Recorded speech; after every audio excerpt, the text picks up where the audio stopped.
प्यारे बच्चों, सुप्रभात। आज हम कक्षा 8वीं विषय हिंदी व्याकरण पुस्तक गुलमोहर उप विषय है पाठ 7 प्रत्यय व्याख्यान 1। प्यारे बच्चों, इससे पहले हमने पाठ 6 उपसर्ग का अध्ययन किया। उपसर्ग क्या होते हैं एक बार मैं फिर से बता देती हूँ। ऐसे शब्दांश जो किसी मूल शब्द के आरंभ में लगकर एक नया शब्द बनाते हैं उन्हें उपसर्ग कहते हैं। आज का हमारा उप विषय है प्रत्यय। उपसर्गों की तरह प्रत्यय भी भाषा की लघुतम अर्थवान इकाई है जो शब्द के अंत में लगकर नए नए शब्द बनाते हैं। आइए जानते हैं प्रत्ययों के बारे में विस्तृत वर्णन। आज हम अपना व्याख्यान 1 प्रत्यय पढ़ेंगे। प्रत्यय क्या होते हैं बेटा? प्रत्यय ऐसे शब्दांश जो किसी शब्द के अंत में लगकर उसके अर्थ को नया रूप देते हैं प्रत्यय कहलाते हैं। जैसे दूध वाला, खिलौना व गर्माहट आदि। प्रत्यय बेटा क्या होते हैं? प्रत्यय ऐसे शब्दांश जो किसी शब्द के अंत में लगकर उसके अर्थ को नया रूप दे देते हैं प्रत्यय कहलाते हैं। जैसे दूध वाला, खिलौना व गर्माहट आदि।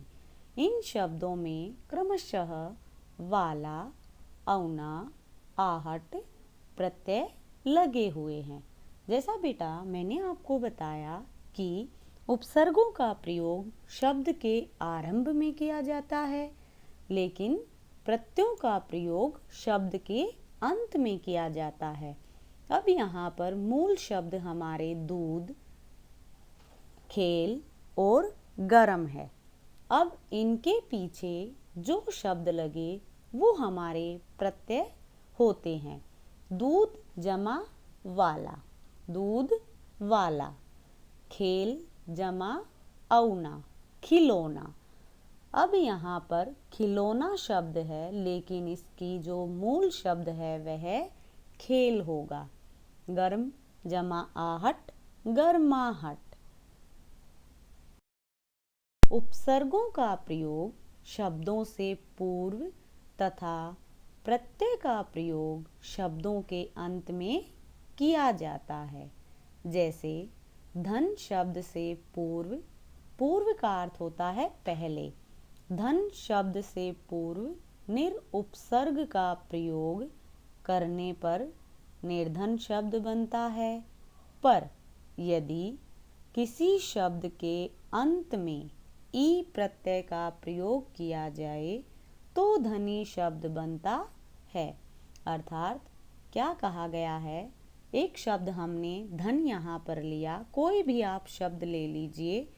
मान लो यहाँ पर सुंदर शब्द लिया तो वहाँ पर हमने अ लगाया, असुंदर बन गया। लेकिन हमने अगर ता लगाया सुंदर के पीछे तो सुंदरता बन गया। इसी प्रकार धन शब्द यहाँ पर लिया है। जब इसके आगे निरुपसर्ग का प्रयोग किया जाता है तो निर्धन शब्द बनता है। लेकिन अगर यहाँ पर इस शब्द के अंत में ई प्रत्यय का प्रयोग किया गया तो हमारा धनी शब्द बना। प्रत्यय और उपसर्ग में दो समानताएं हैं। अब क्या है कि जो प्रत्यय हैं और उपसर्ग हैं उनमें दो समानताएं हैं कि ये दोनों किसी शब्द के साथ जुड़कर उसका रूप बदल देते हैं। क्या समानताएं हैं? कि ये किसी शब्द के साथ जुड़कर उसका अर्थ बदल देते हैं। अब जो उपसर्ग होते हैं वो शब्द के आरंभ में लगते हैं और मूल शब्द के अर्थ को बदल देते हैं। दोनों का क्या बराबरी है? दोनों की क्या समानताएं हैं? कि उपसर्ग शब्द के आरंभ में लगते हैं, इनका अर्थ बदल देते हैं। उसी प्रकार प्रत्यय मूल शब्द के पीछे लगते हैं और ये भी एक नए शब्द का निर्माण करते हैं। तथा इन दोनों का स्वतंत्र रूप से वाक्यों में प्रयोग नहीं किया जा सकता। अब इनकी समानताएं क्या हैं? दोनों एक शब्द के आरंभ में लगता है उसे उपसर्ग कहा जाता है, और एक शब्द के अंत में लगता है उसे प्रत्यय कहा जाता है, और इन दोनों का स्वतंत्र रूप से यानी वाक्य में प्रयोग नहीं किया जा सकता। इनका प्रयोग किसी शब्द के साथ ही किया जा सकता है। अब प्रत्यय हैं या हमारे उपसर्ग हैं, इन दोनों का प्रयोग शब्द के साथ ही किया जाएगा, बिना शब्द के इनका प्रयोग स्वतंत्र रूप से नहीं किया जा सकता। इन दोनों का अंतर स्पष्ट है। उपसर्ग का प्रयोग शब्द से पूर्व तथा प्रत्यय का प्रयोग शब्द के अंत में किया जाता है।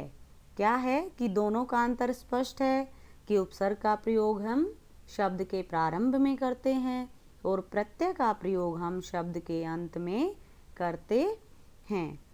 अब बच्चों, प्रत्यय और उपसर्ग के बारे में जानकारी हमने प्राप्त की। अब हम प्रत्यय कितने प्रकार के होते हैं यह सब जानेंगे कि प्रत्ययों के कितने प्रकार हैं। प्रत्यय मुख्यतः दो प्रकार के होते हैं। अब प्रत्ययों के मुख्यतः दो प्रकार हैं, कृत प्रत्यय और तद्धित प्रत्यय। अब कृत प्रत्यय क्या होते हैं, तद्धित प्रत्यय क्या होते हैं, ये हम सब जानेंगे। अब कृत प्रत्यय जो प्रत्यय धातुओं के अंत में लगते हैं, जो प्रत्यय धातुओं के अंत में लगते हैं उन्हें कृत प्रत्यय कहते हैं।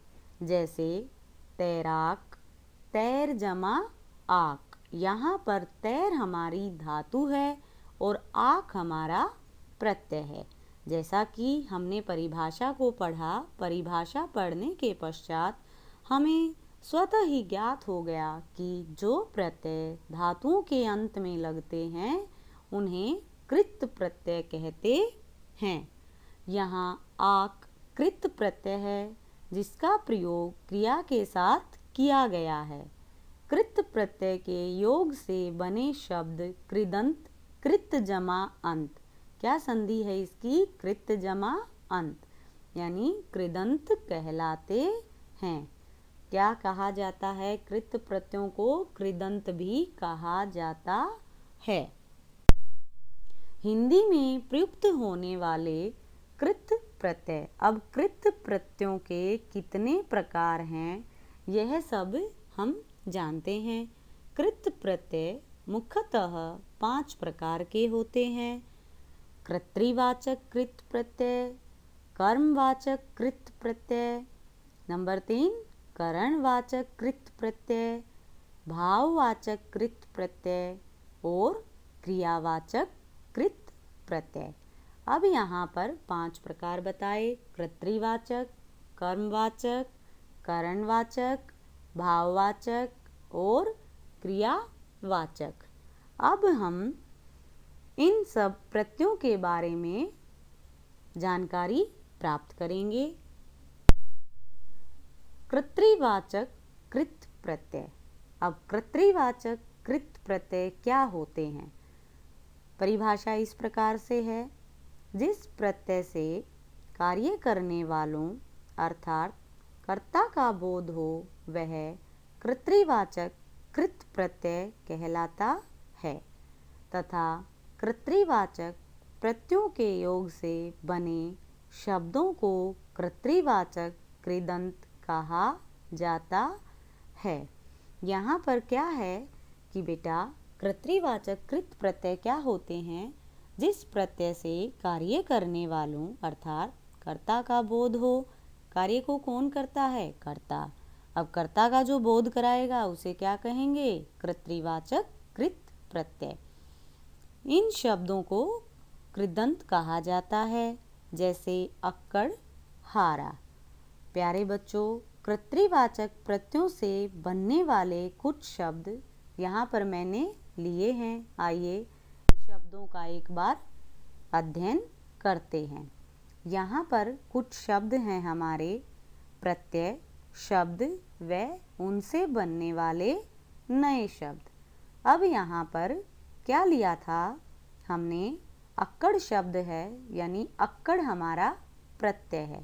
क्या है? अक्कड़ प्रत्यय है।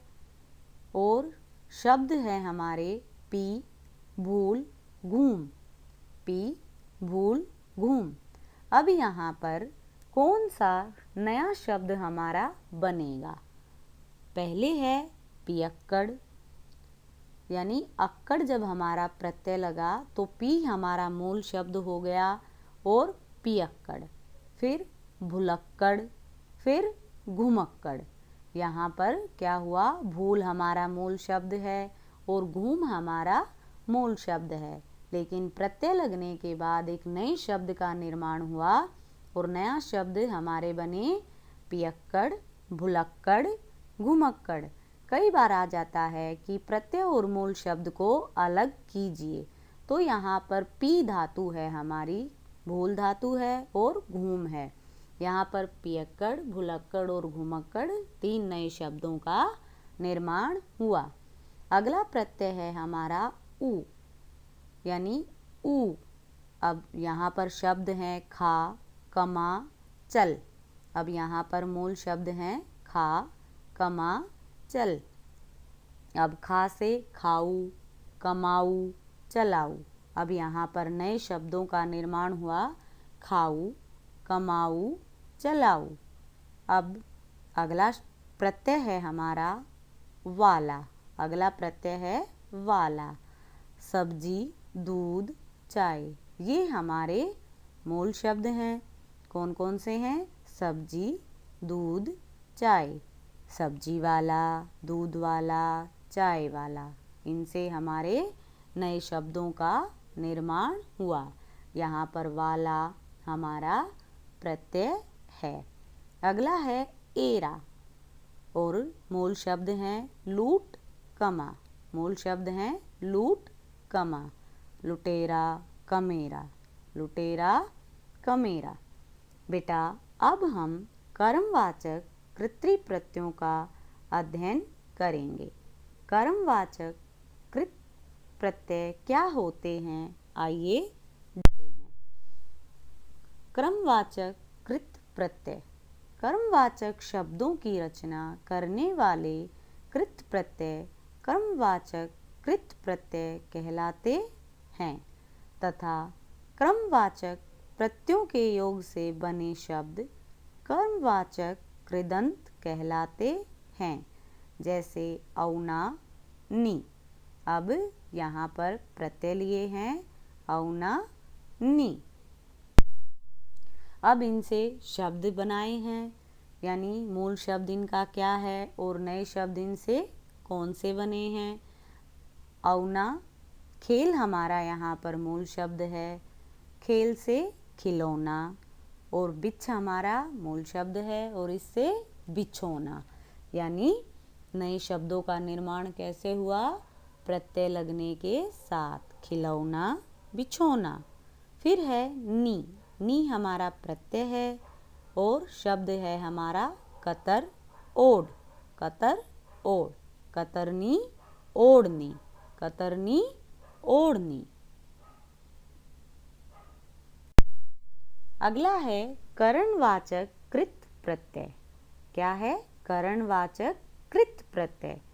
जिन कृत प्रत्ययों के क्रिया के कर्ण रूप बनते हैं वे करणवाचक कृत प्रत्यय कहलाते हैं तथा करणवाचक कृत प्रत्यय से बने शब्द करणवाचक कृदंत कहलाते हैं।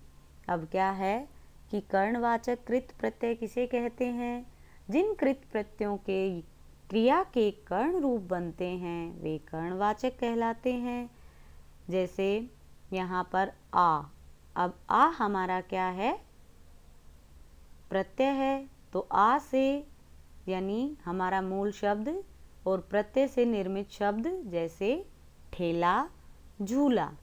ठेला, झूला। अगला है भाववाचक। भाववाचक कृत प्रत्यय। अब भाववाचक कृत प्रत्यय किसे कहते हैं? जिन कृत प्रत्ययों से भाववाचक संज्ञा बनती है। जिन कृत प्रत्ययों से भाववाचक संज्ञा बनती है वे भाववाचक कृत प्रत्यय कहलाते हैं। जैसे आवट, आहट। अब बेटा भाववाचक संज्ञाएं कौन सी होती हैं? संज्ञा कितने प्रकार की होती है? आप सबको यह ज्ञात होना चाहिए कि संज्ञा के 3 प्रकार होते हैं, व्यक्तिवाचक, जातिवाचक और भाववाचक।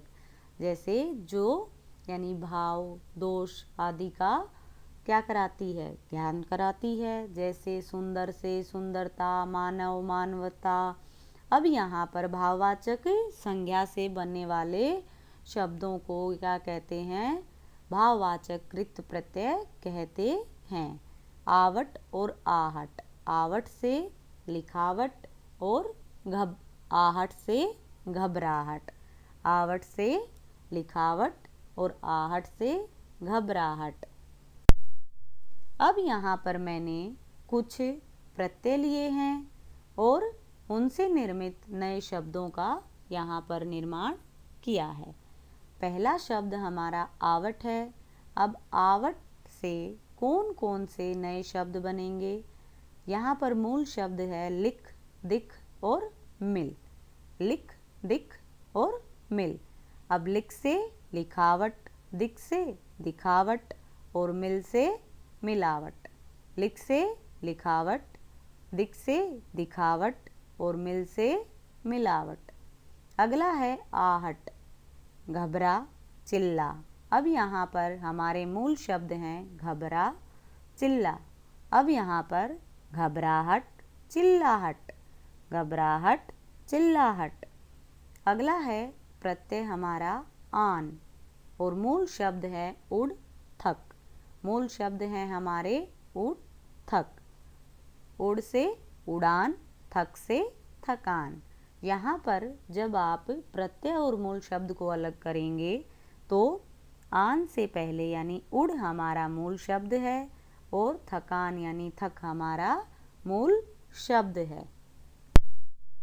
अगला है क्रियावाचक कृत प्रत्यय। अब क्रियावाचक कृत प्रत्यय क्या होते हैं? जिन प्रत्ययों के योग से क्रिया विशेषण, अव्यय अथवा विशेष प्रकार के शब्दों का निर्माण होता है। जिन प्रत्ययों के योग से क्रिया विशेषण, अव्यय अथवा विशेष प्रकार के शब्दों का निर्माण होता है उन्हें क्रियावाचक या क्रियार्थक कृत प्रत्यय कहते हैं। जैसे ता, कर, या।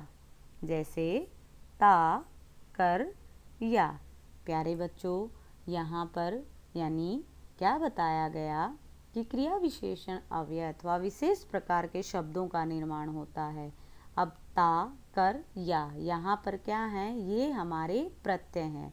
अब इनके आगे जब हम मूल शब्द लगाएंगे तो वो क्रियावाचक कृत प्रत्यय कहलाएंगे। जैसे ता से चलता, पढ़ता, खाता, पीता, कर से खाकर, पीकर, या से खाया, पिया। तो ये हमारे क्या बन गए? नए शब्दों का निर्माण हो गया। अब हम इन्हीं से निर्मित कुछ नए शब्दों का निर्माण करेंगे। यहाँ पर फिर मैंने प्रत्यय, शब्द और नए शब्द बनाए हैं। आइए एक बार इनको पढ़ लेते हैं। ता से, अब यहाँ पर मूल शब्द हैं चल, डूब, खा, पी। अब प्रत्यय की क्या भूमिका है कि वो शब्द के अंतिम में लगते हैं और नए शब्दों का निर्माण करते हैं। चलता, डूबता, खाता, पीता। अगला है कर। मूल शब्द हैं पढ़, खेल, बोल। पढ़कर, खेलकर, बोलकर। अगला है या।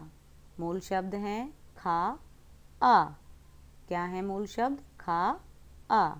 खाया, आया, खाया, आया। अब तक हमने कृत प्रत्यय व उसके भेदों के बारे में जानकारी प्राप्त की।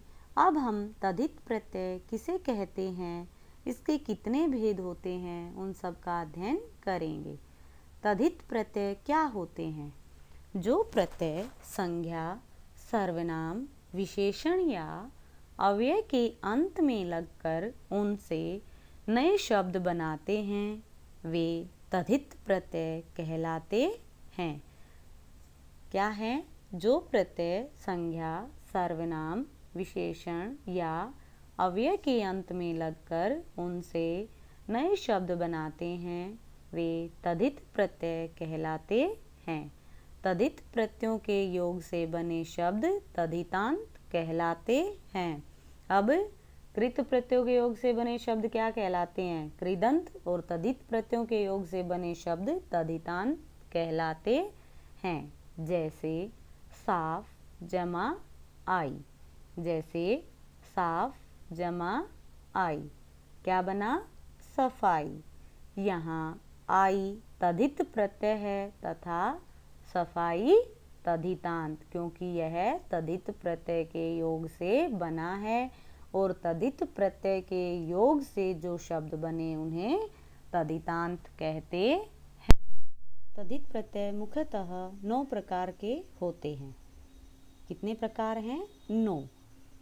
नंबर 1 है स्त्रीलिंगवाचक, नंबर 2 कर्तृवाचक, नंबर 3 स्थानवाचक, नंबर 4 गुणवाचक, नंबर 5 भाववाचक, नंबर 6 बहुवचनवाचक, नंबर 7 संबंधवाचक, नंबर 8 लघुतावाचक और नंबर 9 क्रमवाचक। यहाँ पर हमने तद्धित प्रत्यय के भेदों का संक्षिप्त रूप से वर्णन किया। अब हम कुछ प्रत्यय व उनसे निर्मित नए शब्दों का अध्ययन करेंगे। आइए जानते हैं प्रत्यय व उनसे निर्मित नए शब्द। यहाँ पर मैंने कुछ प्रत्यय लिए हैं और उनसे कुछ शब्द बनाए हैं। अब यहाँ पर सबसे पहले प्रत्यय है शाली। शाली से आगे हमने बल शब्द लगाया, हमारा शब्द बन गया बलशाली। गौरवशाली।